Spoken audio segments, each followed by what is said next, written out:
Bien bonsoir, mesdames et messieurs, bienvenue dans cette nouvelle édition dont voici les principaux titres.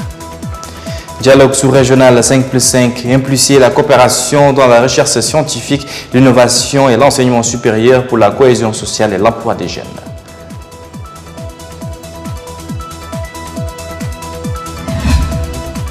Atelier régional pour le renforcement des systèmes nationaux de suivi du secteur de l'eau, de l'assainissement et de l'hygiène.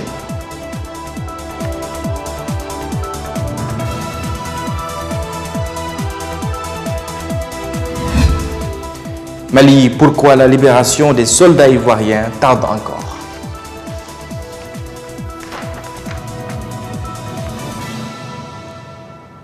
Le dialogue 5+5 ouvert lundi 10 octobre réunit des experts et 10 ministres de l'enseignement supérieur du Maghreb et de la Méditerranée. Il s'agit d'un partenariat dans la recherche scientifique, l'innovation et l'enseignement supérieur, favorisant la coopération et la cohésion sociale, ainsi que l'emploi des jeunes et le développement durable dans la région de la Méditerranée occidentale. Reportage Ibou Badiane.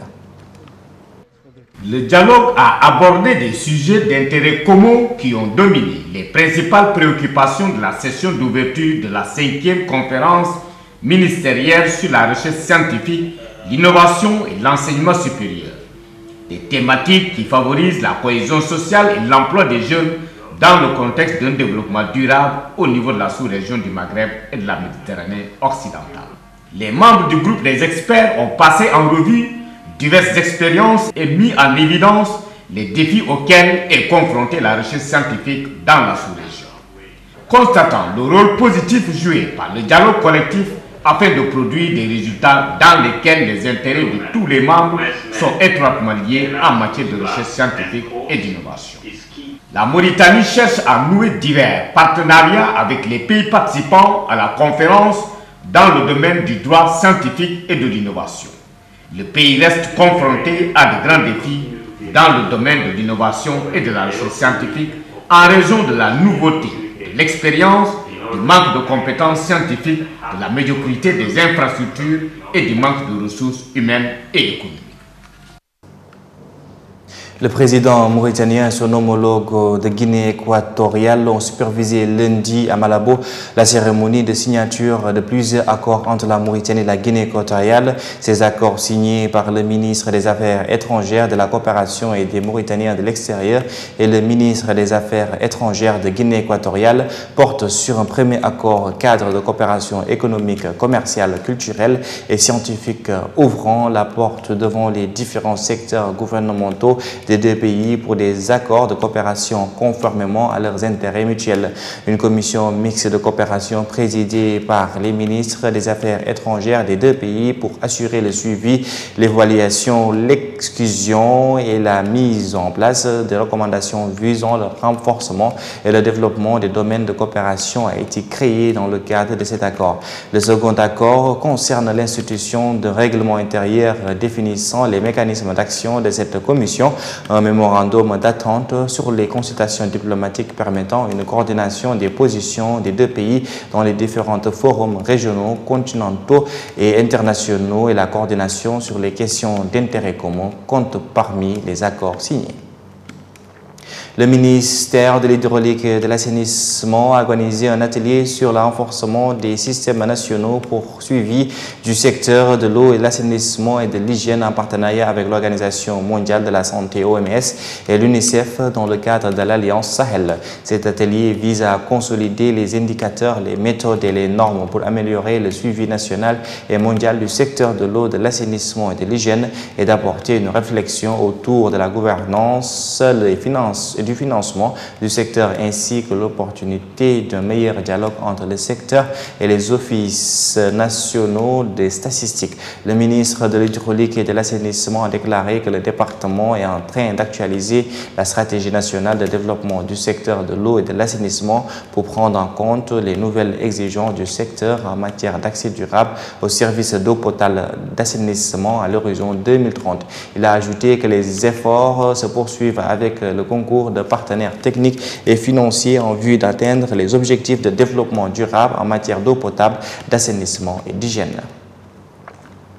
La commissaire à la sécurité alimentaire a prononcé hier lundi à Rome un discours devant les participants à la 5e session de la commission de sécurité alimentaire de la FAO à Rome qui va discuter les plus importants problèmes posés dans ce domaine dans les pays membres de l'organisation ainsi que les solutions à proposer pour atteindre l'objectif recherché. La commissaire a évoqué les efforts déployés par le gouvernement mauritanien pour atténuer les conséquences de la COVID-19 et les crises régionales et internationales sur l'alimentation des citoyens. Elle a précisé que malgré la crise sanitaire, l'impact des guerres sur l'approvisionnement en céréales provoquant l'augmentation de leurs prix, le gouvernement a mis en place un plan judiciaire pour atténuer les conséquences de ces crises sur les conditions de vie des populations. Dans le cadre du programme élargi de visite du dernier semestre de l'année 2022, les autorités pénitentiaires, en collaboration avec l'équipe du mécanisme de prévention de la torture, ont effectué une visite à la prison centrale et à celle de Dar Naïm pour examiner la situation des détentions et des privations de liberté en Mauritanie. Ce programme va également concerner les prisons des wilayas de l'intérieur pour s'enquérir de la situation et des conditions de détention dans l'environnement carcéral. Écoutons à ce propos Bekay Abdelmalik, président du mécanisme national de prévention de la torture. Comme vous le savez, la Mauritanie a ratifié toutes les conventions relatives aux droits de l'homme et surtout les conventions concernant les détenus. A commencé surtout la convention de la torture. La convention de la torture et autres peines ou traitements cruels, inhumain et dégradant et le protocole facultatif à la convention de la torture. Et, grâce à ce protocole, le MNP a été créé et qui a comme principale mission d'examiner la situation des détenus à l'ensemble du territoire national à travers des visites programmées et des visites inopinées, c'est-à-dire sans préavis, pour s'assurer de la situation des détenus en Mauritanie.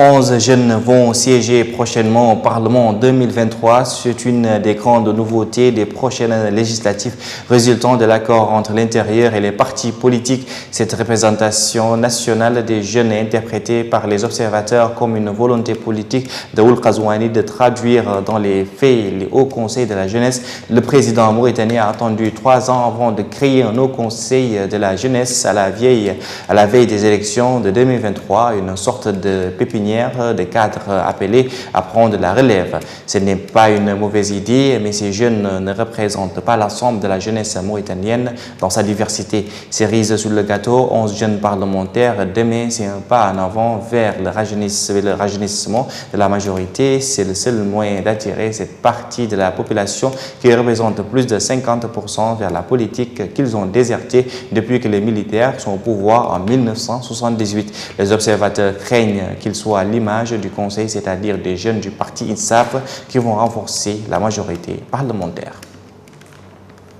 Le ministère de l'Intérieur et de la décentralisation a annoncé mardi dans son bulletin quotidien sur les intempéries la récupération du corps de sans vie d'un enfant noyé dans la localité de Raddahi, relevant de la Mugata de Barkeol, wilaya de la Saba, et l'inondation des périmètres agricoles à Deikan par les eaux du fleuve, surtout au niveau de l'Exeiba. Le bulletin fait état également de la montée des eaux du fleuve pour atteindre le seuil de 5 mètres et 41 cm par rapport au niveau normal dont du Haoudel Karbi. Le ministère a annoncé dans ses blessures légères certains dégâts dont 19 hangars à Boumgoudou. Mali, pour quelle raison la libération des soldats ivoiriens détenus à Bamako tarde-t-elle 3 mois après leurs arrestations lors de leurs arrivées au Mali dans un cadre onusien mais entaché d'irrégularité? Les 46 soldats de l'armée ivoirienne détenus à Bamako sont toujours officiellement accusés d'être mercenaires depuis une dizaine de jours. L'activité diplomatique autour de leur cas est intense. En fin de semaine dernière, le président ivoirien Alassane Ouattara a reçu successivement le président togolais Faure Gnassingbé, médiateur dans ce dossier, puis le président en exercice de la CEDEAO, le Bissau-Guinéen Umaru Sissoko Mbalo. Le week-end précédent, c'étaient les présidents gambiens et ghanéens qui étaient reçus à Bamako par le colonel Assimi Goïta, président malien de transition. Après toutes ces rencontres, la tonalité générale était à l'optimisme. Les choses évoluent bien, disait encore vendredi dernier le président ivoirien Ouattara, qui prédisait un heureux aboutissement très rapidement. Alors, pour quelle raison cette libération, présentée comme imminente depuis une dizaine de jours, tarde-t-elle autant? Selon plusieurs sources proches de la partie malienne et des médiateurs en cours, le colonel Assimi Goïta aurait validé le principe d'une libération, mais pas forcément immédiate. Selon ces sources, les 46 soldats ivoiriens, toujours détenus à Bamako et inculpés pour tentative d'atteinte à la sûreté de l'État, pourraient bien ne pas échapper à un procès, au terme duquel, en cas de condamnation, ils seraient finalement graciés par le président malien de transition, puis renvoyés en Côte d'Ivoire. Une manière pour Bamako, si ce scénario était mis en œuvre, de ne pas donner l'impression de céder aux pressions ivoiriennes et internationales. C'est que, selon plusieurs sources concordantes et impliquées dans ce dossier, le président malien de transition s'est déjà dédié par le passé. Il avait notamment assuré, dans le secret des négociations, qu'il n'exigerait plus l'extradition des personnalités politiques maliennes vivant ou séjournant en Côte d'Ivoire et contre lesquelles Bamako a émis des mandats d'arrêt internationaux, à savoir le fils de l'ancien président Ibrahima Boubacar Keïta, Karim Keïta, l'ancien premier ministre Boubou Cissé et l'ancien ministre Tcheman Hubert Koulibaly. Quelques jours après avoir officiellement abandonné cette exigence, le colonel Assimi Goïta en faisait officiellement et publiquement une contrepartie nécessaire, suscitant l'ire d'Abidjan qui avait alors dénoncé un chantage et une prise d'otage. Les engagements d'Assimi Goïta sont sincères, assure une source proche des médiations en cours, mais il ne contrôle pas tout.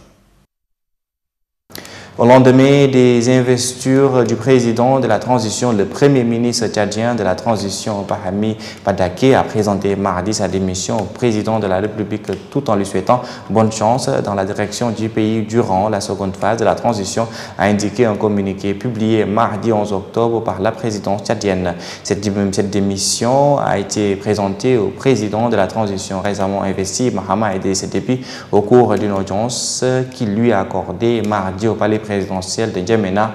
Au cours de cette audience, le premier ministre de transition a tenu à remercier le président de la République pour la confiance pour conduire la première phase de transition consécutive au décès du marshal du Tchad, a souligné la présidence du Tchad. Guinée, ce 11 octobre, c'est la journée internationale des filles. En Guinée, une ONG de protection et de promotion des jeunes filles qui travaillent depuis quelques années sur le terrain de protection des filles, notamment dans les domaines de mariage, d'enfants, de viol et de violences sexuelles. Très active, l'ONG, le Club des jeunes filles leaders de Guinée, intervient régulièrement dans les médias et sur les réseaux sociaux pour sensibiliser avec l'aide de l'Office de la promotion du guerre, même si des résultats positifs ont été obtenus grâce à la ténacité de sa directrice générale et de son équipe. Beaucoup reste à faire pour la protection des filles dans le pays. Ainsi s'achève cette édition de Rappel des titres. Dialogue sous-régional 5+5 +6, la coopération dans la recherche scientifique, l'innovation et l'enseignement supérieur pour la cohésion sociale et l'emploi des jeunes.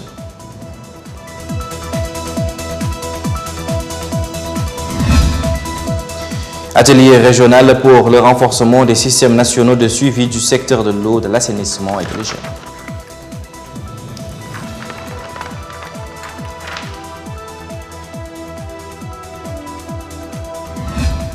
Au Mali, pourquoi la libération des soldats ivoiriens tarde encore?